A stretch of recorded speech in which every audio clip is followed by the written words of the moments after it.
Welcome back, everybody, to the XBA. We got a nice matchup here for you guys tonight. The El Paso Peppers against the Las Vegas Jacks here at the Pepper Dome. Currently, the El Paso Peppers are 4-0, but when we look at the power rankings, it'll tell you that they're 3-0.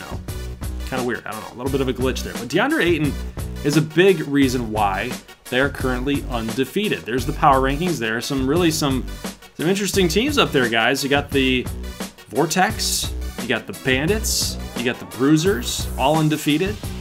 So a lot of the offseason moves and the draft really helped some of these teams push to the top in the early going. But yeah, DeAndre Ayton is doing amazing things for this El Paso Peppers team, along with, of course, James Harden. Not good defense there by James Harden, though, as Apollo St. Patrick opens up the scoring for the Vegas Jacks. Now, I want to mention that real quick about the Peppers really getting that nice production out of DeAndre Ayton, because we saw last year how they were still a good team, but DeAndre Ayton was kind of the X factor. Like, James Harden needs his number 2 guy. Kobe White also pulling his weight for this El Paso Peppers team. He hits a 3, and then Apollo St. Patrick doing Apollo St. Patrick things that he was doing at the collegiate level for Syracuse, pushing them to the national championship. Look at him here going up against Kobe White. I mean, that's not a matchup that Kobe White is going to win. Apollo St. Patrick slams it through, and Las Vegas on the road is beating El Paso by 6 points, 13-7. St. Patrick spotting up, hitting the J.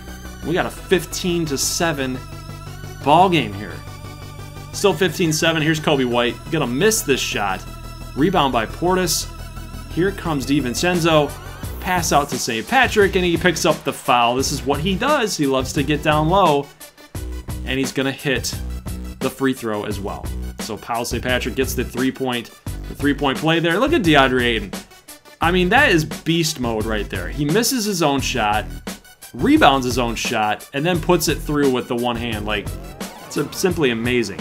48-42 as El Paso starts to come back just a little bit here. James Harden going to pass it out here to Moutier. Nice little move here to the basket, but he's going to pick up the foul. Didn't get the shot off, but he ends up going to only hit 1. So, the other way, missed shot. So Las Vegas can't capitalize on a couple misses there by Moutier at the free throw line, and we have a 48-43 game at the half. So ASP, 16 points of the 48, 53% from the field. And I honestly haven't seen a whole lot of Gordon Hayward for El Paso. They've got some really good players on this team. Kobe White, DeAndre Ayton, you can see him there. Nice pass from Kobe White to Ayton. But I haven't seen Gordon Hayward a whole lot so far in this matchup. So we'll see if he starts to pick it up a little bit. He's kind of their 1A score right now. There's Gordon Hayward. There we go. Finally, we start to get a Hayward highlight.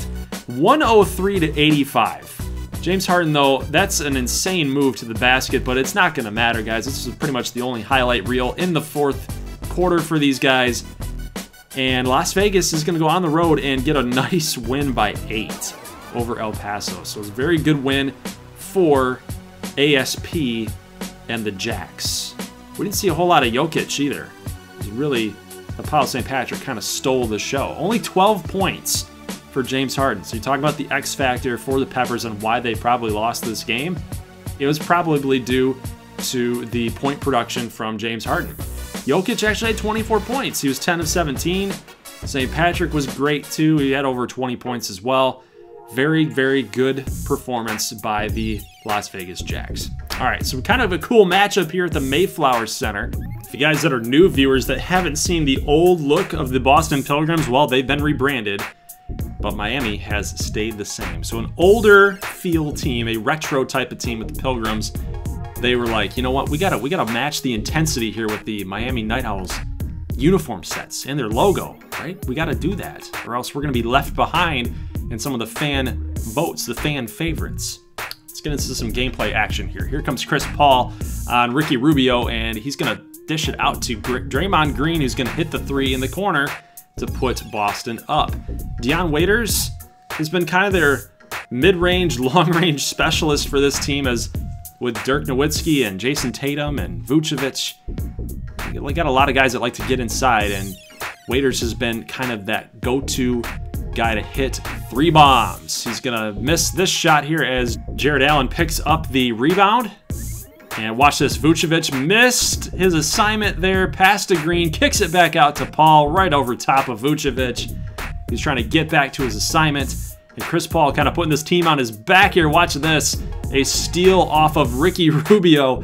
Something Chris Paul loves to do is steal the basketball, and he's gonna lay it in for 2. We got a tie game here, mid part of the first quarter. Let's go to the end of the first quarter. Here's a missed shot, and then a rebound again for Boston.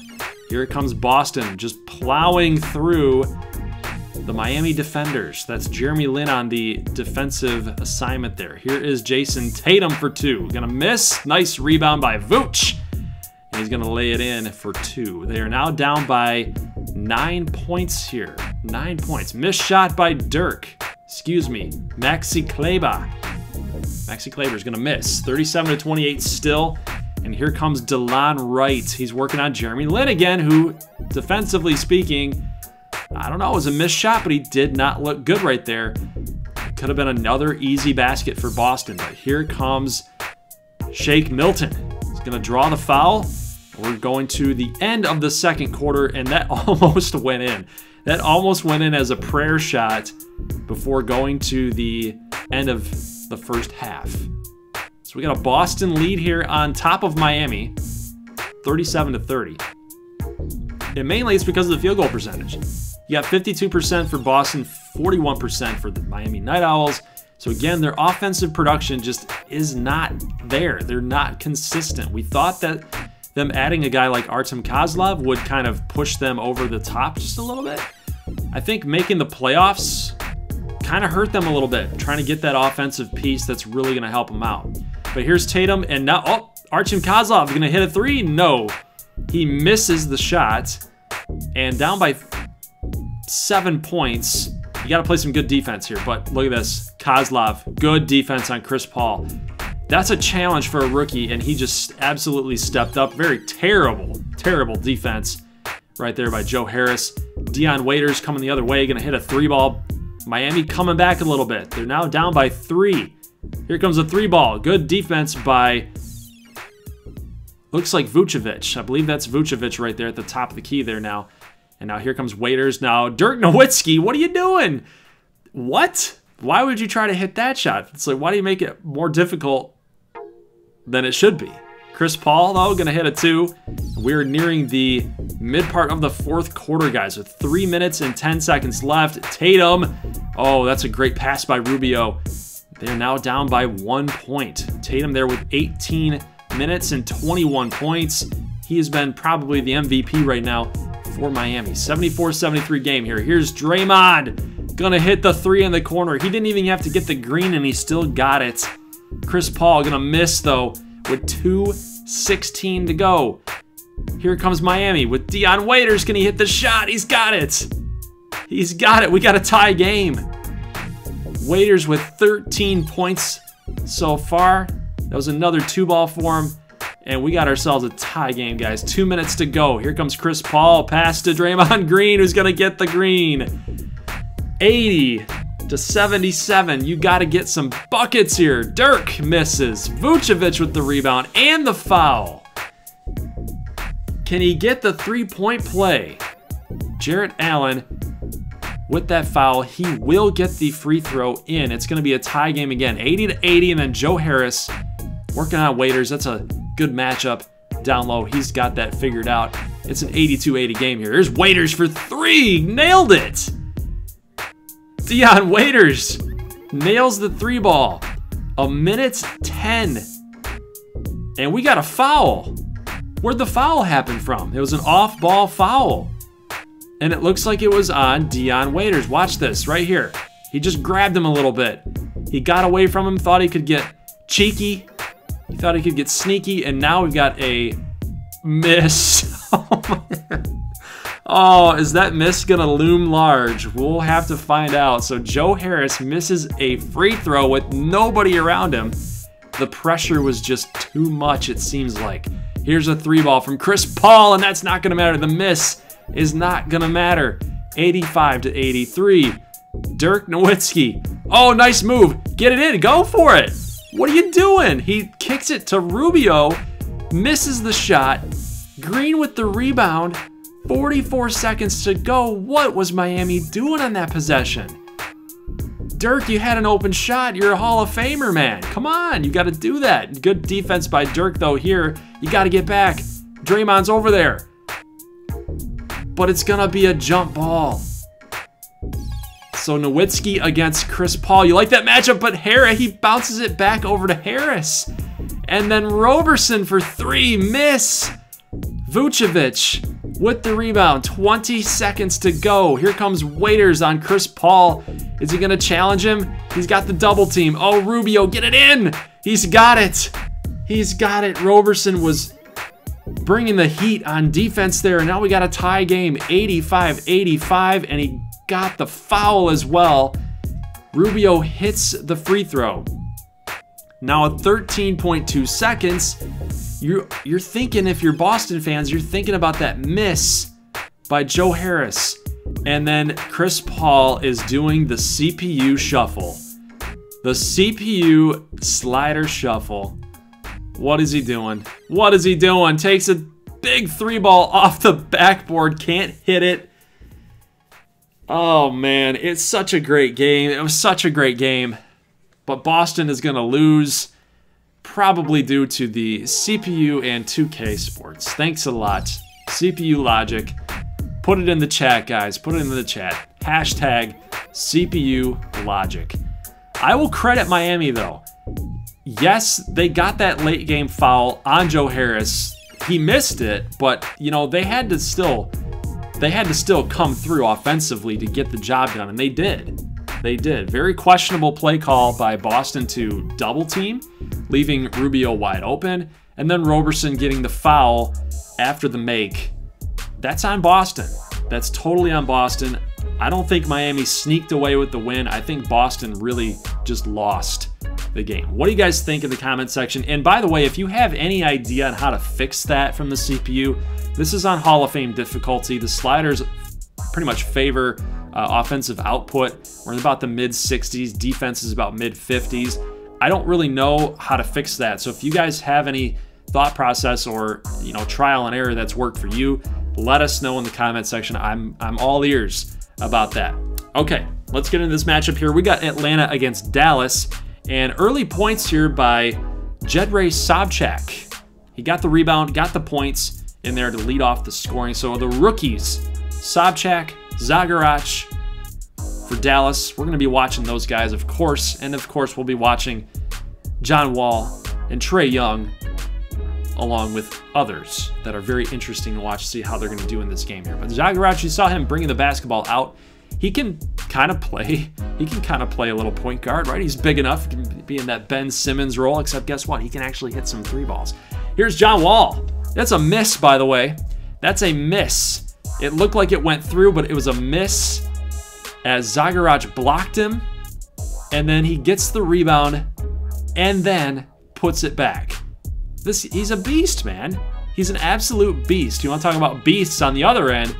Sobchak is one, but he also misses. Here's Zagarac here. Pass in the corner. Hits the 3. That's crazy. I mean, he can do it all. He can absolutely do it all. John Wall is going to fly through the lane, get the slam dunk. Here's Jimmy Butler with the multiple fakes there. Sobchak passes it, though. Looked like he had an open shot. He might be losing a little confidence because defensively, that was kind of a poor effort, too. I don't know. He might be losing some confidence here for whatever reason. A lot of Euro scouts are thinking that maybe he doesn't have what it takes mentally to be a good pro. Zagarac, on the other hand, taking over. He's only got 6 points. Yeah, it's the second quarter, but, I mean, watch what he's going to do here. Watch what he's going to do here. He's just a little bit of space. Hits the 3. Zagarac pulling Dallas back. They're down by 1. Sobchak giving room for John Wall. Wall misses. Here comes Zagarac again. Is he going to try it? Yep, he is, but it's going to be a miss. Sobchak with the rebound, though. And what are you doing, bud? Come on. Let's go. Let's go. Let's go. Let's bring the ball back up to your half of the court here. Come on, buddy.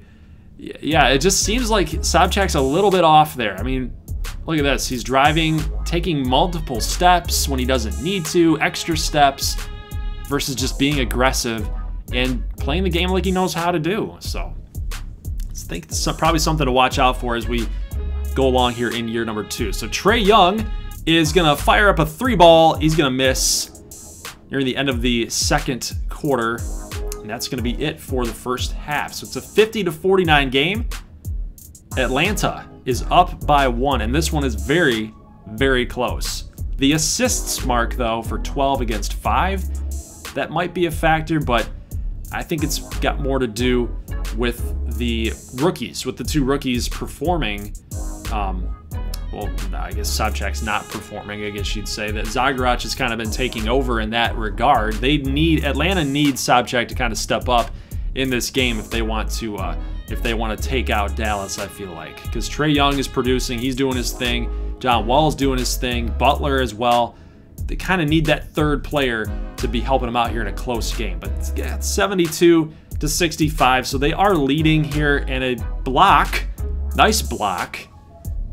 It's a 7-point lead, but you still want to try to extend that out. Dallas has some good offensive weapons, and then they got Trae Young, who can do everything, right? Now they're down by 5 as an 80-75 game. Wall here with the miss. Zagorac can't box him out, but good job to really follow up on his own mistake, and it leads to 2 points. It leads to 2 points Dallas's way, especially after Wendell Carter got his own rebound. It's crazy, crazy. So good job by Zagorac. Slam dunk on the other end by John Wall. Block here by Zag, and there they go. Here they come again. Zagorac spotting up, hitting the 2. What are you gonna do? What are you gonna do? How do you stop him? How do you stop him? 94-89. Sobchak for 3. There you go. We haven't seen him since the first quarter do much. So he hits the 3, contributing to Atlanta's lead. Jaren Jackson, though, is going to drain this one, 98-94. And with 22 seconds left, Butler, with the basketball, picks up that foul, the intentional foul. He will hit 2 of his free throws, and that's going to do it. That miss is going to do it. Dallas misses their 3-point shot to try to stay within the game, and it's going to be a 7-point loss in a pretty hard and tough contested battle between both of these younger squads, Atlanta and Dallas. I say younger, excluding John Wall and Jimmy Butler. Of course, of course. Trae Young with 22 points, went 2 of 10. I believe that's 10. 2 of 10 from 3-point land, not good. Sobchak actually had 19 points, so he's kind of a sim monster, it seems like, in Super Sim. Maybe not so much in gameplay. But Zagorac and Sobchak both had pretty good games. Unfortunately for Zagorac, his effort does not translate into a W. All right, so let's go to Detroit. 2 teams that I think a lot of you guys are hoping to see some big dividends coming out of this year number 2, especially Kansas City with that upgrade that they had with Luka Doncic in the overall rating. Hassan Whiteside got a bump. Ja Morant got a bump. So Kansas City seems like they're going to be a really, really good team here out in the Western Conference. Detroit, of course, now that they're a little bit more healthy and they got all their pieces clicking, they're going to be a team to watch out for as well. So nice little matchup here between an Eastern Conference team, a playoff contending Eastern Conference team, and of course a XBA champion contender, Kansas City Stampede. Luka doing Luka-esque things. Driving in, getting the 2. He's averaging 20.5 points per game right now. So if you want to talk about potential MVP season, it's Luka Doncic yet again, even in XBA action. So he's doing it in NBA action and now doing it in XBA action. 18-15, so Detroit is playing them pretty close. Now here comes Ja Morant, and oh, what? The no-look behind the back pass. Unfortunately, it didn't go in. That would have been really cool to see that actually converted.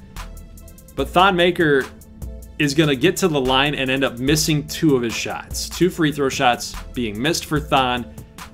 Ugh.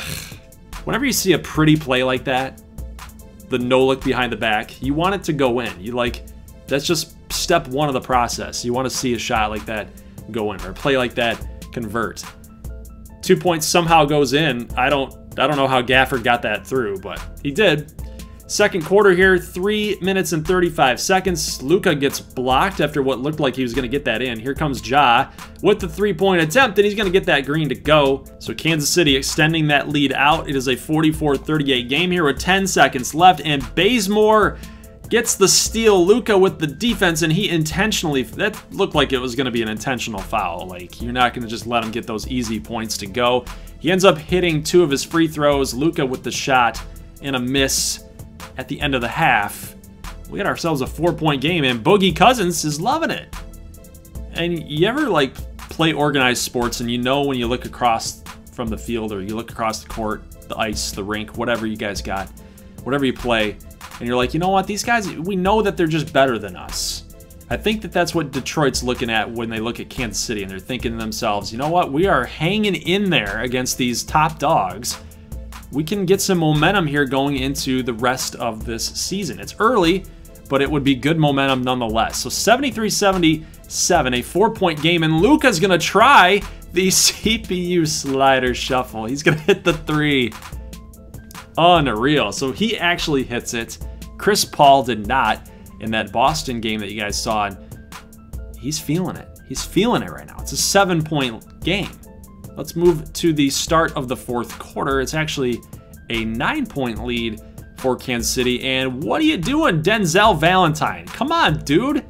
You were wide open, but it's not going to matter as Beal hits the 3 ball. So if you're Denzel Valentine, you got to be thanking your lucky stars that your teammate hit that shot, because that's kind of ridiculous. You know, you got to be a little bit alpha in that scenario. So take it to the basket or something. Do something. Luka hits the 2 here, 88-81. Lowry passes to Cousins, and here comes Beal with the slam dunk. He beats Ja Morant on the, I don't even know what play you'd call that. I really don't know. It wasn't a screen. It wasn't a screen. Luka's going to hit this 2. It's 97-83, and, you know, this game just kind of got out of control here towards the end. 99-89, Thon Maker with the miss. And Detroit they need a 3-ball. They need a 3-ball in the worst way. Lowry hits it, brings them back to a 7-point deficit. Luka, though, this is a big play. Luka with the lay-in, and that's pretty much game over, guys. That's pretty much game over. So Detroit can't come back, and that is going to do it for today's XBA action. So Detroit loses, Boston loses, Dallas loses, and in the opening game, the El Paso Peppers lose. So you kind of got a good mix of some upsets there. Got a good mix of top teams or better teams getting some W's. That's what the XBA is all about. We want balance in this league. Take a look at the box score here as I just let you guys know about an update. So obviously I'm the only one doing the commentary and the editing currently. My brother and I have agreed that we're not going to be traveling all over the city to try to go get these videos done and meet up and do this. So I've got the Xbox One here. It is, despite what he thinks, is my Xbox One. And I'm going to be recording all these games and trimming these down and commentating them for the foreseeable future. Obviously, everything's up in the air right now. Nobody knows exactly how long that this thing lasts or what's going to be done or whatever. If the country's going to get locked down, I mean, who the heck knows what's going to go on? So it's better to just be safe. At the end of the day, it's just a video game. It's just a series on YouTube. It's probably not worth getting sick over, passing it to your older family members, and it's just not worth it. It's just totally not worth it. So I will be doing all of the editing. I'll be doing all the commentating for the foreseeable future. What that means for the series means that the episodes are going to be shorter, just like tonight was about a 23-minute episode. Quicker highlights. We're going to basically have two uploads per week for XBA. Prospects, we had a little issue with prospects. Our draft class creator had a family issue come up, so we are still in the process of getting all the prospects created for year number 3. And just to let you guys know, we have about 130 done out of the 200 that were picked. So it's almost done. It's almost completed. So let's just wait it out, give him some time, and that'll be done as well.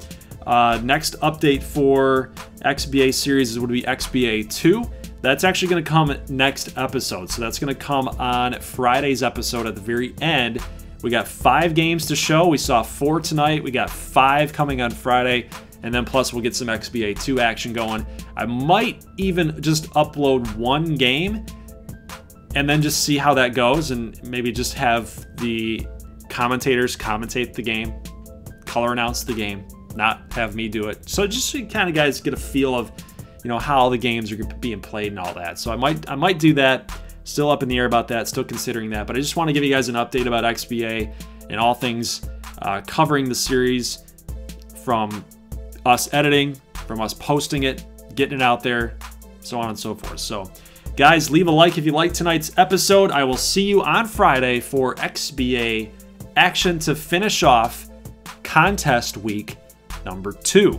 That's another thing. That's another thing. So contest has been closed because it's the start of the week. It's been closed since this action has already happened.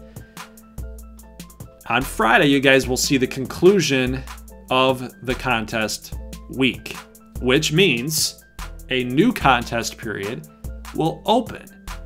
So make sure you guys go in the description and in the pinned comment and check out the standings and the new contest period form for this week and last week. Hope that made sense. Ask me in the comment section. If it didn't, I'll be glad and happy to explain. So guys, that's it. Leave a like if you like this thing. I'll see you on Friday. As always, peace.